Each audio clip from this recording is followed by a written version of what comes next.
आउज़ुबिल्लाहि मिनश्शैतानिर्रजीम बिस्मिल्लाहिर्रहमानिर्रहीम सल्लल्लाहु अला नबिय्यिल उम्मी व आलिहि सल्लल्लाहु अलैहि वसल्लम सलातन व सलामन अलैका या रसूलल्लाह क़ल्लत हिलती अंत वसीलती तदरीनी या सय्यदी या रसूलल्लाह सल्लल्लाहु अलैहि व आलिहि वसल्लम। दुरूद सगासा मैंने पढ़ा, आपने सुना। अल्लाह ताला हमें पढ़ने सुनने की तौफीक दे और इसकी फज़्ल व बरक़ात से नवाजे। आप देख रहे हैं मेरा यूट्यूब चैनल और मैं हूं आपका मेज़बान मलिक शकील अहमद आवान।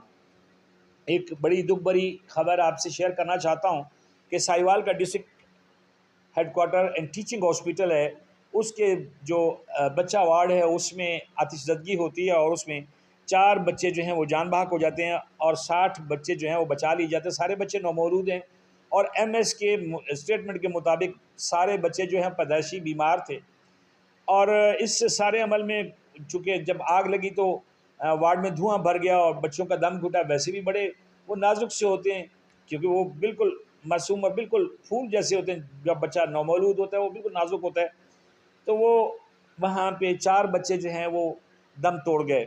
बाकी बच्चों को दूसरे वार्ड में शिफ्ट कर लिया गया। इस पूरी कोशिश में एक गार्ड भी, सिक्योरिटी गार्ड भी ज़ख्मी हुआ, यानी कि वो भी मुतासर हुआ और उसकी हालत ख़तरे से बाहर है। जो हमारे पास आखिरी खबर आई है उसके मुताबिक तो उसने कोशिश की और बच्चों को बचाने में इंतज़ामिया कामयाब हुई।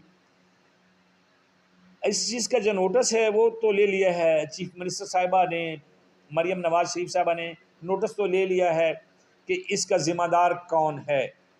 अब बात यह है कि अक्सर व बेशतर सुनने को मिलता है कि जी फ़लाँ जो शॉपिंग मॉल है या फ़लाँ ऑफिस जो है, फ़लाँ जो जगह है वहाँ पे शॉर्ट सर्किट से आग लग गई और इतना नुकसान हो गया। ये शॉर्ट सर्किट जो है इसका कोई हमारे पास हम अपने मिशंस चाँद पे तो भेज रहे हैं, हम बड़े बड़े दावे करें, लेकिन हमारे पास ऐसा कोई हल नहीं निकल रहा कि जिसका हम ये बहाना ख़त्म कर दें कि ये शॉर्ट सर्किट था। उन वजूहात को छुपाने के लिए जहाँ पे कमज़ोरियाँ होती हैं या जहाँ पे गलतियाँ होती हैं, हमारे पास बहुत अच्छा अमल है कि हम कह देते हैं कि शॉर्ट सर्किट हुआ। क्या इतना बेकाबू शॉर्ट सर्किट हो सकता है कि एक लम्हे में सारा कुछ आनन फानन जो है वो तबाह व बर्बाद हो जाता है?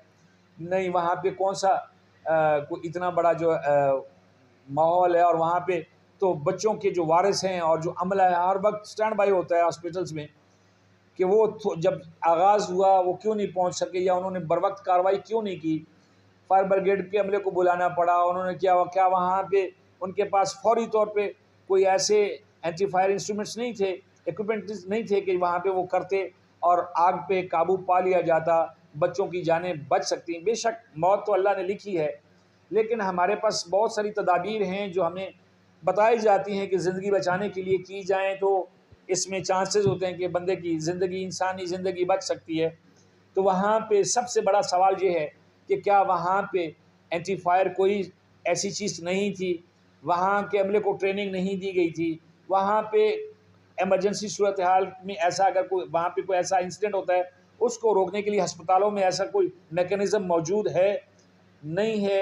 अगर नहीं है तो हुकूमत को चाहिए कि पहले ऐसे मामलात करे जिसमें आइंदा आने वाले वक्त में ऐसे हादसा से बचा जा सके।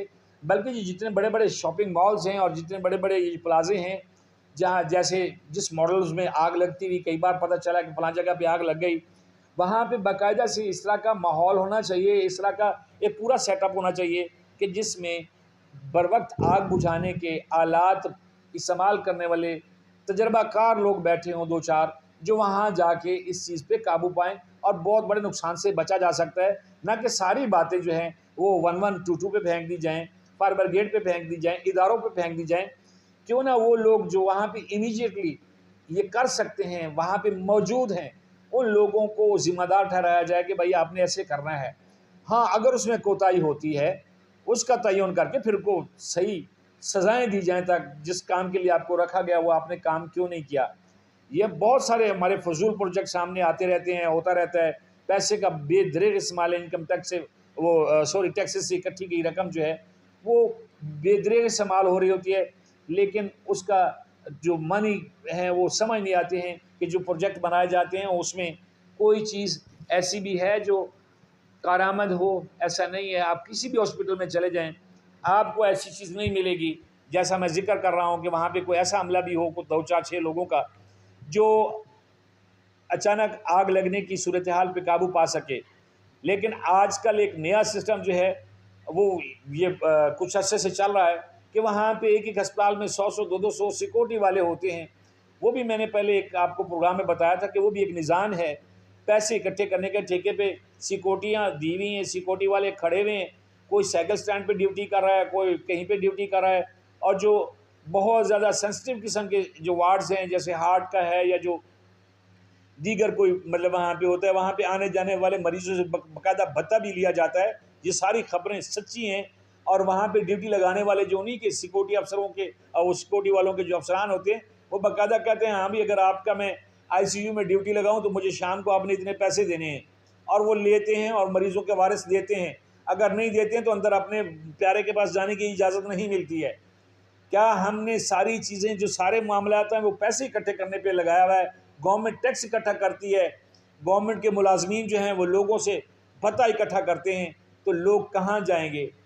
यही आग में झुलस के मरेंगे, या फिर जैसे कल वाक़या पेश आया, inspector general of police Punjab के गेट पे खड़े होकर नौजवान ने अपने आप को नज़र आतिश किया। ऐसा ही होगा फिर जब किसी को इंसाफ नहीं मिलेगा या किसी को नज़र आएगा कि मेरे पैसा गलत इस्तेमाल हो रहा है और मुझे उससे कोई फ़ायदा नहीं हो रहा। तो इन मामलात से बचने के लिए आइंदा ऐसा वाक़या पेश न आए, हुकूमत को चाहिए, फैसला साज़ों को चाहिए, पॉलिसी साज़ों को चाहिए कि वो ऐसा एक मेकनिज़म बनाएं कि आइंदा अगर किसी हॉस्पिटल में या किसी भी एमरजेंसी सूरत में सबसे बड़ी बात ये, जो बड़े बड़े दफातर हैं, जैसे कह सकते हैं कि इंस्पेक्टर जनरल ऑफ पुलिस जिसको CPO कहते हैं, CPO पंजाब का ऑफिस जो है, वहाँ पे भी ऐसी कोई ट्रेंड अमला नहीं है। बेशक वहाँ पे ये थोड़े बहुत इंतज़ामात ज़रूर हैं, लेकिन ऐसी वहाँ पे भी कोई यूनिट नहीं बैठा हुआ है जो भाग के ऐसा काम कर सके। सब ने डिपेंड करना होता है कि 1122 को बुला लो, सारा मसला हल हो जाएगा। तब तक चाहे सारा कुछ ही जल कर राख हो जाए, जाने चली जाए। कोशिश कीजिएगा कि इन मामलात को देखें और हम वीडियो को शेयर करें ताकि लोगों तक ये आवाज़ पहुँचे और इसका कोई अमल जो है हो सके। बहुत शुक्रिया। अपना ख्याल रखिएगा, अपने वतन का ख्याल रखिएगा। अल्लाह हाफ़िज़।